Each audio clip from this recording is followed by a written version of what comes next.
तर last time आपण coherent sources म्हणजे काय बघितलेलं होतं. Two sources of light emitting waves of constant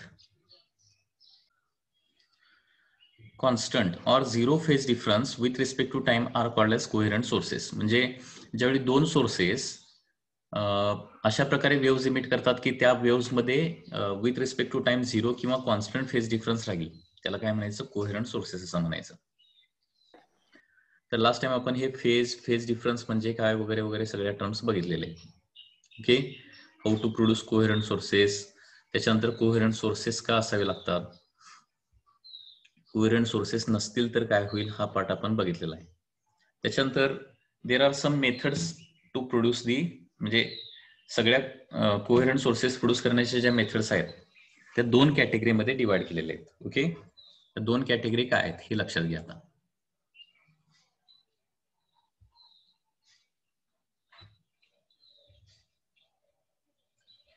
methods of producing coherent sources.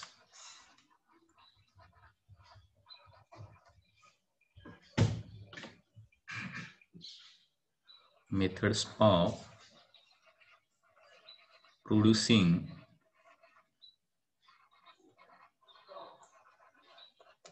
coherent sources.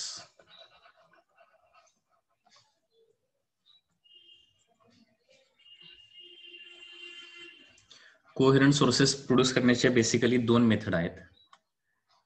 First method जे आहे त्याला काय म्हटलं जातं, डिव्हिजन ऑफ वेव्हफ्रंट असं म्हटलं जातं. First method is called as division of wavefront. म्हणजे एका सोर्स पासून निघालेला जो वेव्हफ्रंट आहे तो दोन पार्ट मध्ये डिवाइड करायचा आणि त्याचे दोन वेव्हफ्रंट तयार करायची, त्याला डिव्हिजन ऑफ वेव्हफ्रंट म्हणायचं. Okay, so in this method two sources are produced by dividing a single wavefront. Okay, so या मेथड मध्ये काय होणार आहे, in this method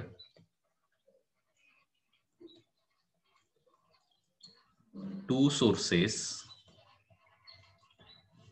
R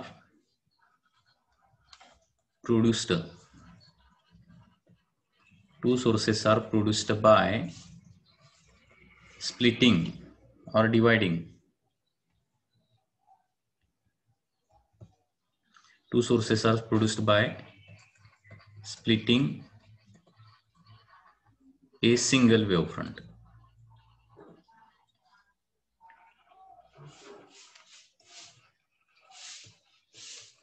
Into two wavefronts.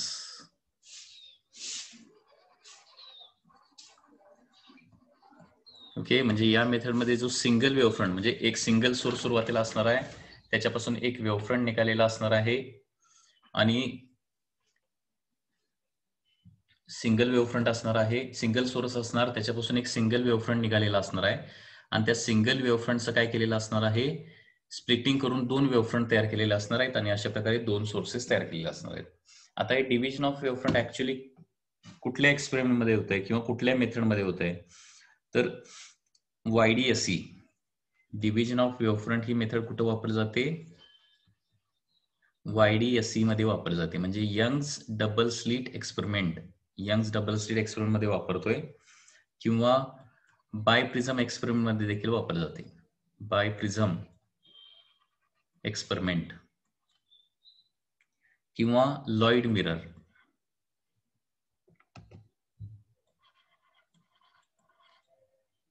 Lloyd mirror नावाचा जो एक्सपेरिमेंट आहे त्याच्यामध्ये देखील वापरलं जातं. म्हणजे लक्षात घ्या, इंटरफरन्स पॅटर्न आपण YDSE मध्ये मिळवतो, यंग्स डबल स्लिट एक्सपेरिमेंट मध्ये मिळवतो किंवा बायप्रिझम एक्सपेरिमेंट मध्ये मिळवतो किंवा लॉइड मिरर मध्ये मिळवतो. तर या तिन्ही एक्सपेरिमेंट मध्ये डिव्हिजन ऑफ वेव्हफ्रंट करून, ओके, काय करून, डिव्हिजन ऑफ वेव्हफ्रंट करून टू कोहेरंट सोर्सेस मिळवलेले आहेत. डिव्हिजन ऑफ वेव्हफ्रंट करून दोन कोहेरंट सोर्सेस मिळवलेले आहेत. ठीक आहे. सेकंड जे आहे, second method to produce coherent sources is division of amplitude. Division of amplitude किंवा त्यालाच काय म्हटलं जातं, डिव्हिजन ऑफ इंटेन्सिटी असं म्हटलं जातं. Division of intensity. या मेथडच्या साहाय्याने देखील आपल्याला कोहेरंट सोर्सेस प्रोड्यूस करता येतात. आणि हे डिव्हिजन ऑफ अँप्लिट्यूड किंवा डिव्हिजन ऑफ इंटेन्सिटीनं मोस्टली कशामध्ये यूज केला जातो ही मेथड? डिव्हिजन ऑफ अँप्लिट्यूड किंवा डिव्हिजन ऑफ इंटेन्सिटी म्हणजे काय? In this method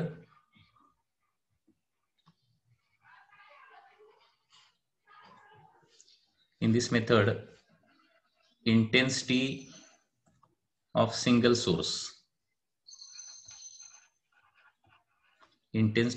source is split into two intensities. Okay, एका इंटेन्सिटीचं काय होतं, दोन इंटेन्सिटी मध्ये कन्व्हर्जन होतं. म्हणजे डिव्हिजन ऑफ वेव्हफ्रंट मध्ये सिंगल सोर्सची जेवढी इंटेन्सिटी असते ना तेवढीच काय असते डिव्हिजन ऑफ वेव्हफ्रंट मध्ये काय होतंय बघा. आता एका सोर्स पासून आपण दोन सोर्सेस मिळवतोय, बरोबर आहे ना. कोहेरंट प्रोड्यूस करण्यासाठी काय करतोय, एका सोर्स पासून दोन सोर्सेस मिळवतोय. तर डिव्हिजन ऑफ वेव्हफ्रंट मध्ये सिंगल सोर्सची जेवढी इंटेन्सिटी असते ना तेवढीच कोहेरंट सोर्सेसची देखील इंटेन्सिटी असते. म्हणजे इथे इंटेन्सिटीचा काय फरक पडत नाही. परंतु डिव्हिजन ऑफ अँप्लिट्यूड किंवा डिव्हिजन ऑफ इंटेन्सिटी मध्ये काय होतं, सिंगल सोर्सची इंटेन्सिटी आय असेल तर त्याच्यापासून प्रोड्यूस झालेले जे दोन सोर्सेस असणार आहेत त्यांची इंटेन्सिटी मात्र कम्पॅरेटिव्हली काय असणार आहे, कमी असणार आहे. कारण सिंगल सोर्सची इंटेन्सिटी काय होते, दोन पार्ट मध्ये इथे विभागली जाते. Okay, so in this method intensity of single source is split into two intensities. आणि ही मेथड जी आहे ती कुठे वापरली जाते, for example thin film interference. Thin film interference मध्ये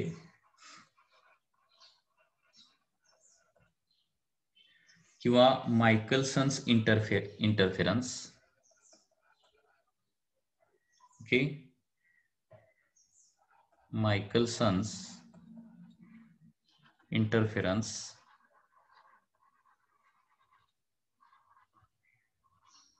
किंवा न्यूटन्स रिंग्स हा देखील एक इंटरफेरन्स पॅटर्न आहे, तर त्याच्यामध्ये वापरले जाते. थिन फिल्म इंटरफेरन्स, मायकलसन्स इंटरफेरन्स किंवा Newton's rings. So in this way, coherent sources are produced. Okay, so these are the two methods to produce coherent sources. लक्षात आलं का बघा. तर कोहेरंट सोर्सेस म्हणजे काय बघितलं, कोहेरंट सोर्सेस कसे प्रोड्यूस होतात ते आपण बघितलं, कोहेरंट सोर्सेस का लागतात हे देखील आपण बघितलेलं आहे. ओके, आणि याच्यामधली पहिली कंडिशन आपली संपलेली आहे. म्हणजे काय, स्टेडी इंटरफेरन्स पॅटर्न प्रोड्यूस करायला कुठल्या कुठल्या कंडिशन लागतात बघा. त्याच्यातली फर्स्ट कंडिशन फक्त आता आपण डिस्कस केली आहे. स्टेडी इंटरफेरन्स पॅटर्न जर पाहिजे असेल, स्टेडी इंटरफेरन्स पॅटर्न जर आपल्याला पाहिजे असेल, ओके, तर 5 बेसिक कंडिशन कुठल्या आहेत, CMBNC हे पाठ करायला सांगितलंय तुम्हाला. CMBNC पहिली कंडिशन आहे coherent. Okay, five the two sources should be coherent, ते आपण बघितलं. आता सेकंड कंडिशन आहे दॅट इज मोनोक्रोमॅटिक.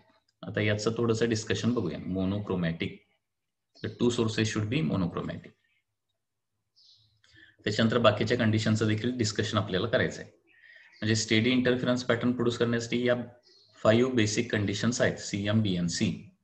ओके, आता नेक्स्ट कंडिशन आहे स्टेडी इंटरफेरन्स पॅटर्न प्रोड्यूस करण्यासाठी, ती आहे the two sources should be monochromatic. Okay, तर इथं कंडिशन का, म्हणजे याचं एक्सप्लेनेशन आपल्याला बघायचं आहे.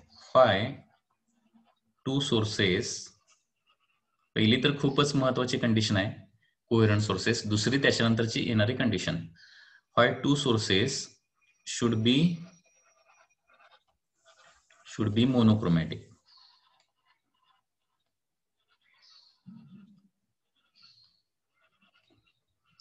दोन सोर्सेस मोनोक्रोमॅटिक का असले पाहिजेत. Okay,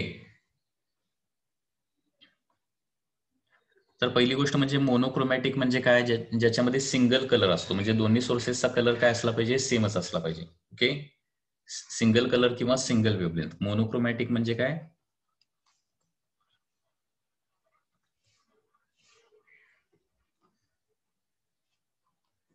light having single colour किंवा single wavelength only. Light having single wavelength is called as monochromatic light. आता इथं बघा, मोनोक्रोमॅटिक लाईट ऐवजी म्हणजे इंटरफेरन्स प्रोड्यूस करण्यासाठी आपण मोनोक्रोमॅटिक ऐवजी पॉलिक्रोमॅटिक लाईट वापरली तर काय होईल त्याचं एक्सप्लेनेशन जरा बघूया. Okay, if two produce interference pattern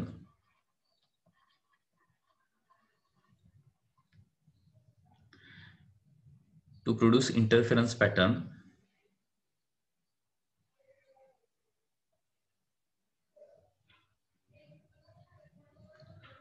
interference pattern if polychromatic light is used.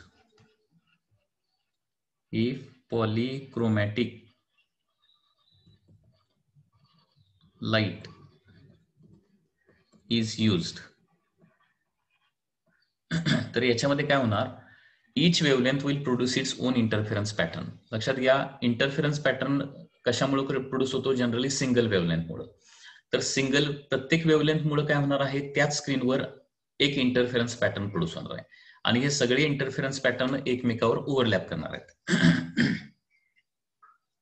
To produce interference if polychromatic light is used, तर काय होणार, each wavelength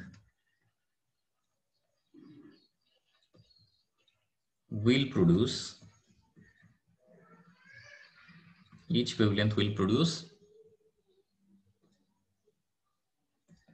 its own interference pattern.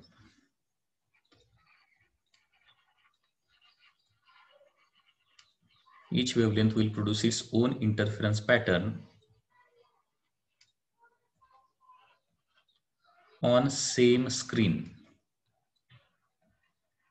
Okay, एकाच स्क्रीनवर, हे बघा स्क्रीन तर एकच असणार आहे आणि मोनोक्रोमॅटिक ऐवजी पॉलिक्रोमॅटिक लाईट वापरणार आहे. तर पॉलिक्रोमॅटिक लाईट मध्ये अनेक वेव्हलेंथ असणार आहेत. तर प्रत्येक वेव्हलेंथ काय करते, आपला इंटरफेरन्स पॅटर्न त्या स्क्रीनवर प्रोड्यूस करणार आहे आणि हे सगळे इंटरफेरन्स पॅटर्न काय होणार आहेत, एकमेकावर ओव्हरलॅप होणार आहे. ऑल इंटरफेरन्स पॅटर्न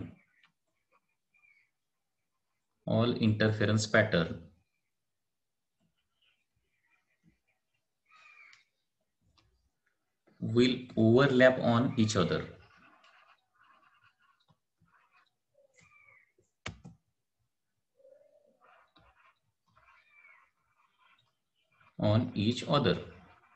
सगळे इंटरफेरन्स पॅटर्न म्हणजे डिफरंट कलरचे, म्हणजे एक रेड कलरचा, एक ब्ल्यू कलरचा, एक व्हायलेट कलरचा, एक ग्रीन कलरचा, एक येलो कलरचा, असे सगळे इंटरफेरन्स पॅटर्न एकमेकावर ओव्हरलॅप होतील. All interference pattern will overlap on each other and we get colorful interference pattern. We get colorful interference pattern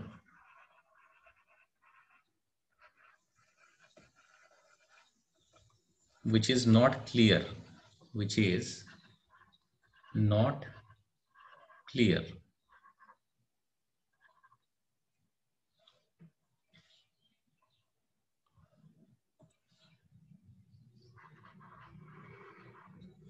okay, आपल्याला एक इंटरफेरन्स पॅटर्न मिळणार आहे, तो क्लिअर नसणार आहे, म्हणजे त्याच्यामध्ये डार्क बँड ऍक्च्युअली मिळणारच नाही, कारण सगळे ब्राईट बँडच, वेगळ्या डिफरंट कलरचे सगळे ब्राईट बँडच आपल्याला मिळणार आहेत.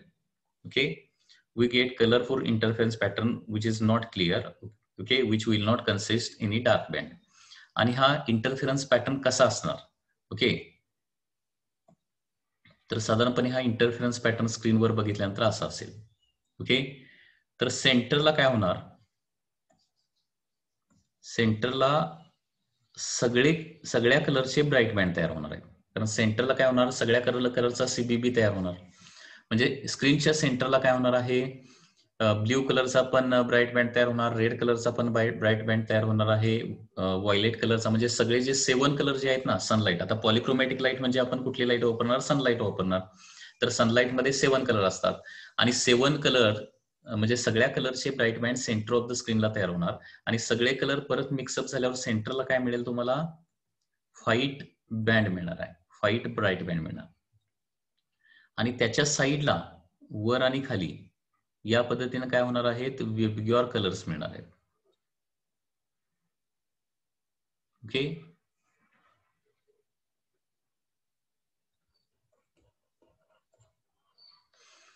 तर याच्यामध्ये FIBGYOR FIBGYOR या पद्धतीने काय मिळणार आहेत, कलर्स मिळणार आहेत. जशी वर मिळणार ना तसे खाली पण मिळणार. म्हणजे याच्यामध्ये डार्क बँड कुठेही नसणार आहे.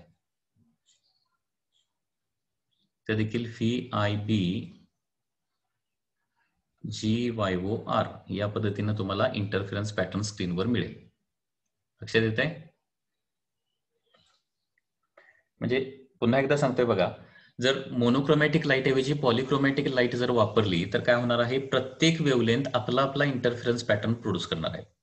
म्हणजे फॉर एक्झाम्पल रेड कलरची जी लाईट आहे त्याच्यामुळे रेड कलरचे ब्राईट आणि डार्क बँड प्रोड्यूस होणार आहे. तर रेड कलरचे ब्राईट बँड म्हणजे रेड कलरचे पट्टे मिळणार तिथं सगळीकडे. त्याचबरोबर तिथं बाकीचे जे कलर आहेत त्यांचे देखील कलरचे पट्टे मिळणार आहेत. आता स्क्रीनच्या सेंटरला काय होणार आहे, स्क्रीनच्या सेंटरला सगळ्या कलरचे ब्राईट बँड मॅच करणार आणि त्याच्यामुळे स्क्रीनच्या सेंटरला आपल्याला व्हाईट बँड मिळणार आणि व्हाईट बँडच्या साईडला काय मिळणार आहे आपल्याला, कलर्ड बँड्स मिळणार. म्हणजे याच्यामध्ये डार्क बँड मिळणारच नाही, लक्षात घ्या. तर पुन्हा एकदा बघा काय काय लिहिलंय. मोनोक्रोमॅटिक लाईट म्हणजे काय, light having single wavelength is called as monochromatic light. आता टू प्रोड्यूस, ओके इथं टू पाहिजे, to produce interference if polychromatic light is used. म्हणजे इंटरफेरन्स प्रोड्यूस करण्यासाठी आपण जर पॉलिक्रोमॅटिक लाईट यूज केली तर प्रत्येक वेव्हलेंथ काय करते, आपला आपला इंटरफेरन्स पॅटर्न काय करते, ओन इंटरफेरन्स पॅटर्न सेम स्क्रीनवर प्रोड्यूस करणार आणि हे सगळे इंटरफेरन्स पॅटर्न एकमेकांमध्ये मिक्सअप होणार आहेत. त्याच्यामुळे कुठेही आपल्याला डार्क बँड दिसणारच नाही आणि सगळा कलरफुल पॅटर्न आपल्याला तिथे दिसणार आहे. जसा सनचा स्पेक्ट्रम असतो ना, त्या स्पेक्ट्रम टाईप आपल्याला स्पेक्ट्रम दिसणार आहे. आणि याच्यामध्ये डिफरन्स फक्त कसा असणार आहे, स्क्रीनच्या बरोबर सेंटरला एका पर्टिक्युलर कलरचा ब्राईट बँड मिळणार नाही आपल्याला. सगळ्या कलरचे, कारण स्क्रीनच्या सेंटरला सगळ्याच कलरचे ब्राईट बँड मॅच होणार आहेत, एकाच ठिकाणी येणार आहेत. ओके, त्याच्यामुळे काय होणार, सगळे कलर मिक्सअप झाल्यामुळे स्क्रीनच्या सेंटरला व्हाईट बँड तयार होतो, व्हाईट कलरचा बँड तयार होतो आणि त्याच्या साईडला विबग्योर या पद्धतीनं तयार होणार आहेत. ओके, आणि याच्यामध्ये क्लोजेस्ट कलर कुठला असणार आहे, व्हायलेट, आणि फार्देस्ट कलर कुठला असणार आहे, रेड. या पद्धतीचा आपल्याला इंटरफेरन्स पॅटर्न मिळणार. म्हणजे क्लिअर इंटरफेरन्स पॅटर्न आपल्याला मिळणार नाही. लक्षात येत आहे? सो देअरफॉर आपल्याला clear bright band dark band जर मिळवायचा असेल तर आपल्याला काय पाहिजे, कुठला तरी एकच कलर वापरावा लागेल. लक्षात येत आहे?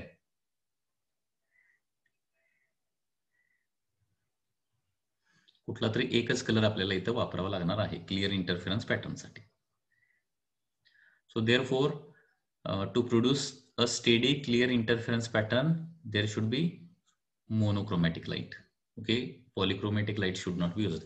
काही वेळेला MCQ याच्यामध्ये येऊ शकतो, लक्षात घ्या. म्हणजे मोनोक्रोमॅटिक ऐवजी पॉलिक्रोमॅटिक लाईट वापरली तर स्क्रीनवर काय दिसेल, तर स्क्रीनवर काय दिसणार आहे, सेंट्रलला व्हाईट बँड दिसणार आणि साईडला कलर्ड बँड दिसणार. याच्यामध्ये असा पण MCQ येऊ शकतो की पॉलिक्रोमॅटिक लाईट वापरल्यानंतर व्हाईट बँडच्या शेजारी कुठला कलर असणार, व्हायलेट असणार का रेड असणार आहे. तर त्याच्या व्हाईट बँडच्या शेजारी असतो व्हायलेट कलर, आणि व्हायलेटच का असतो याचं रिझन आपल्याला पुढे कळणार आहे, आता ते आपण डिस्कस करू शकणार नाही. ज्यावेळी फ्रिंज विड्थ नावाची कन्सेप्ट आपण स्टडी करणार त्यावेळी ते तुम्हाला कळेल. ठीक आहे.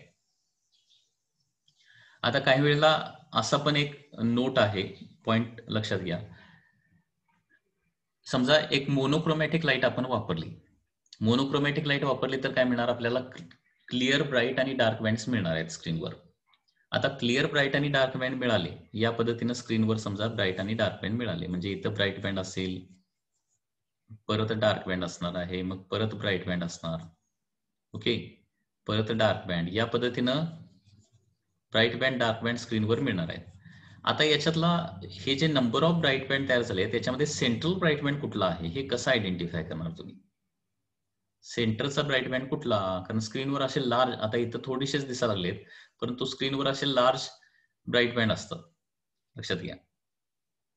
तर याच्यातला सेंट्रल ब्राईट बँड शोधण्यासाठी काय करतो आपण, थोड्या वेळासाठी काय करतो आपण, पॉलिक्रोमॅटिक लाईट किंवा सनलाईट वापरतो, आणि सनलाईट वापरल्यानंतर जिथं व्हाईट बँड तयार होणार ना तिथं काय असणार आहे, सेंट्रल ब्राईट बँड असणार आहे.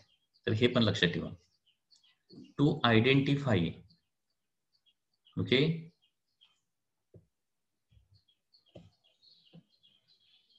To identify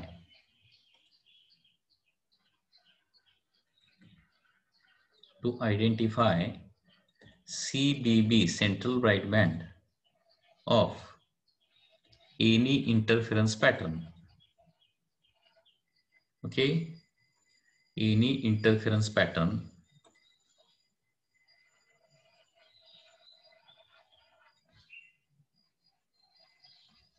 to identify central bright band of any interference pattern. Okay, polychromatic light is used. Polychromatic light is used. लक्षात आलं? म्हणजे पॉलिक्रोमॅटिक लाईट वापरायची आणि जिथं व्हाईट बँड तयार होणार ना तो जो रिजन असणार त्या ठिकाणी सीबीबी असणार आहे.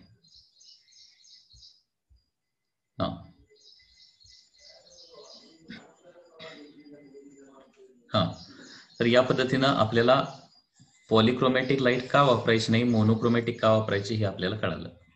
आता CMBNC मध्ये कोहेरंट झालं, मोनोक्रोमॅटिक झालं. आता बघायचं आहे equally bright. Equally bright. Why two sources should be equally bright. Next, जे क्लिअर आणि स्टेडी इंटरफरन्स पॅटर्न पाहिजे असेल तर आपल्याला दोन सोर्सेस आता कसे पाहिजेत, इक्वली ब्राईट पाहिजे.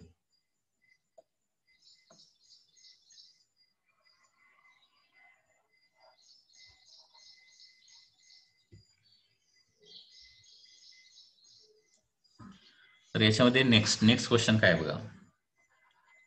Why two sources should be equally bright.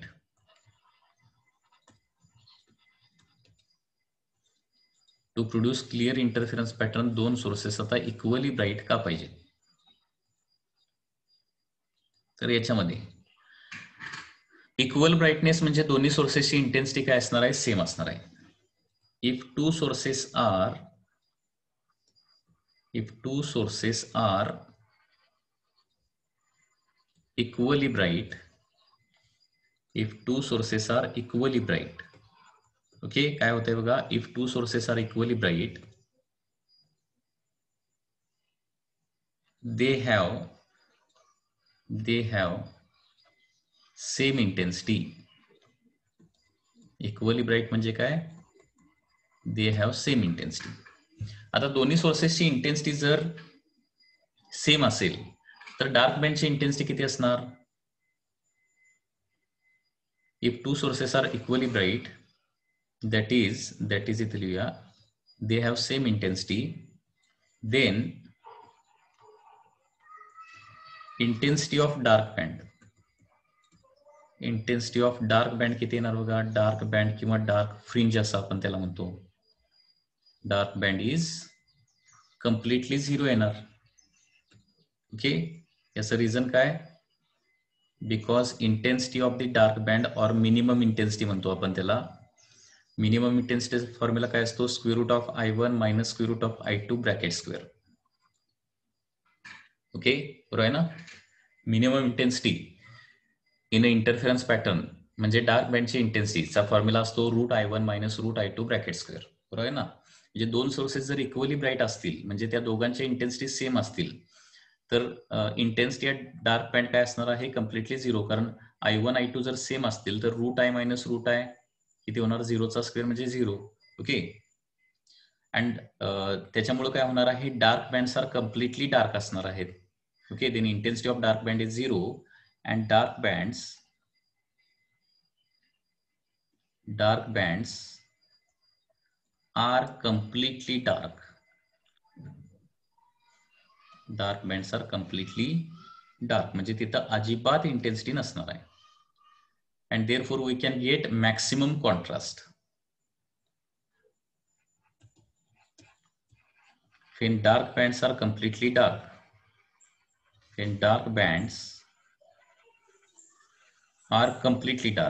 म्हणजे डार्क बँड जर कम्प्लिटली डार्क असेल तर काय होणार आहे, we get maximum contrast contrast between bright band and dark band. Contrast म्हणजे difference between DB and BB. पण डार्क बँडला इंटेन्सिटी अजिबात नसेल, ब्राईट बँडला इंटेन्सिटी काय असणार आहे, सगळ्यात जास्त असणार आहे. त्याच्यामुळे डीबी आणि बीबी मध्ये चांगल्या प्रकारे आपल्याला कॉन्ट्रास्ट मिळणार आहे. आता बघा, जर टू सोर्सेस इक्वली ब्राईट नसतील, if two sources are not equally bright,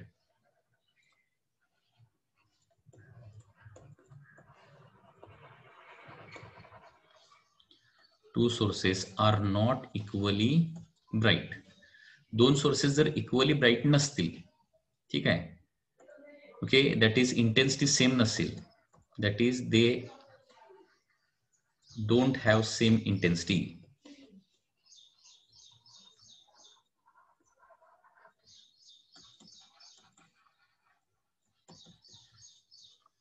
तर याच्यामध्ये काय होणार,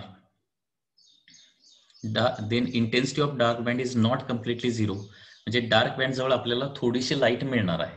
okay, then intensity of dark band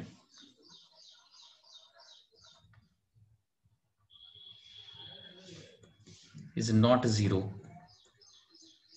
okay, reason तेच, कारण रूट I1 ची व्हॅल्यू काहीतरी डिफरंट येणार आहे, रूट I2 ची काहीतरी व्हॅल्यू डिफरंट येणार आहे. तर डार्क बँडला काहीतरी इंटेन्सिटी आपल्याला मिळणार आहे, ते कम्प्लिटली झिरो इंटेन्सिटी आपल्याला मिळणार नाही. Okay, so that is dark band are not completely dark. Dark bands are DB are not completely dark.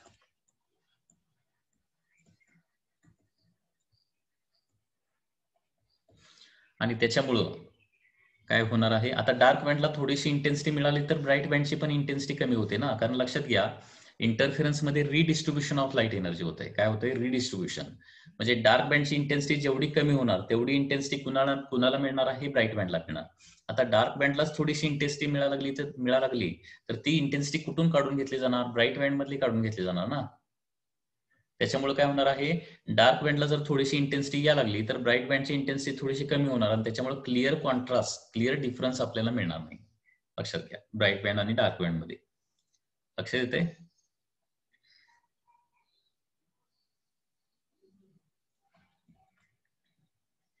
So when here dB are not completely dark,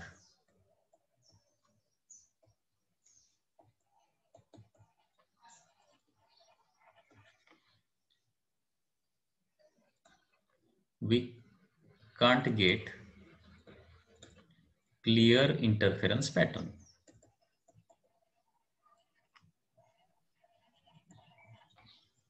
जे maximum contrast आपल्याला जर मिळवायचा असेल तर काय झालं पाहिजे, मॅक्सिमम कॉन्ट्रास्ट जर मिळवायचा असेल तर आपल्याला जे ब्राईट बँड जास्तीत जास्त ब्राईट आणि डार्क बँड जास्तीत जास्त डार्क जर मिळवायचा असेल तर दोन्ही सोर्सेस कसे पाहिजेत, इक्वली ब्राईटच पाहिजेत. ओके, आता याच्यावरचे काही कन्सेप्ट बघूया. तर आपण बघितलंय की intensity is directly proportional to काय असतं, एम्प्लिट्यूड असतं. Intensity is directly proportional to amplitude असतं. त्याच पद्धतीनं intensity is directly proportional to slit width पण असतं. Slit width, intensity is directly proportional to काय असतं, स्लिट विड्थ देखील असतं. स्लिट विड्थ, आता स्लिट म्हणजे काय अगोदर लक्षात घ्या, हे तुम्हाला इथून पुढे नेहमी लागणार आहे. ओके, हा सपोज एक कार्डबोर्ड आहे, कार्डबोर्ड मध्ये जे आपण रेक्टँग्युलर ओपनिंग कट करतोय ना, रेक्टँग्युलर कट मारतोय ना, हे बघा, एका सोर्सचे दोन सोर्स तयार करायचे असतील तर यंग्स डबल स्लिट एक्सपेरिमेंट मध्ये काय केलंय, कार्डबोर्डला होल्स पाडलेत ना, तर ते होल पाडण्याऐवजी काय करायच्या, स्लिट पाडायच्या. स्लिट म्हणजे काय, रेक्टँग्युलर ओपनिंग, याला स्लिट म्हणतात. Rectangular opening in a cardboard, त्याला स्लिट असं म्हणायचं. आणि इंटेन्सिटी ऑफ लाईट कशावर डिपेंड असते, स्लिट विड्थवर पण डिपेंड असते. म्हणजे स्लिट विड्थ वाढली तर इंटेन्सिटी वाढते, म्हणजे I is directly proportional to W असं आपण म्हणू शकतो. विड्थ ऑफ द स्लिट, हे लक्षात ठेवायचं, I is directly proportional to W. आता याच्यावर एक क्वेश्चन आहे की यंग्स डबल स्लिट एक्सपेरिमेंट मध्ये अशा प्रकारे काय असतात, दोन स्लिट असतात. दोन सोर्सेससाठी दोन स्लिट पाहिजेत ना. म्हणजे इथे एक अशी स्लिट असणार आहे, रेक्टँग्युलर ओपनिंग असणार, आणि इथे एक दुसरी स्लिट असणार आहे. ठीक आहे. आता सुरुवातीला दोन्ही स्लिट विड्थ काय आहेत, सेम आहेत. दोन्ही स्लिट विड्थ सेम असेल तर दोन सोर्सेस काय असणार, इक्वली ब्राईट असणार, दोघांची इंटेन्सिटी सेम असणार आहेत. आता एका स्लिटची विड्थ मी काय केली, डबल केली. एका स्लिटची विड्थ मी डबल केली. म्हणजे थोडक्यात असा क्वेश्चन येऊ शकतो की दोन कोहेरंट सोर्सेस आहेत, सुरुवातीला दोघांची इंटेन्सिटी आय आय आहेत. ठीक आहे. आणि एका सोर्सची इंटेन्सिटी मी वाढवली. ते वाढवण्यासाठी स्लिट विड्थ वाढवावी लागेल. लक्षात घ्या, एका सोर्सची इंटेन्सिटी वाढवली, ओके, एका सोर्सची इंटेन्सिटी वाढवली किंवा डबल केली. ठीक आहे. तर डार्क बँडची इंटेन्सिटी आणि ब्राईट बँडच्या इंटेन्सिटी मध्ये काय फरक पडेल, असा क्वेश्चन आहे. ओके, डार्क बँड आणि ब्राईट बँडचे म्हणजे क्वेश्चन काय बघा. Question is like this. Initially two sources have same intensity, okay. आता काय केलं, now intensity of one of the source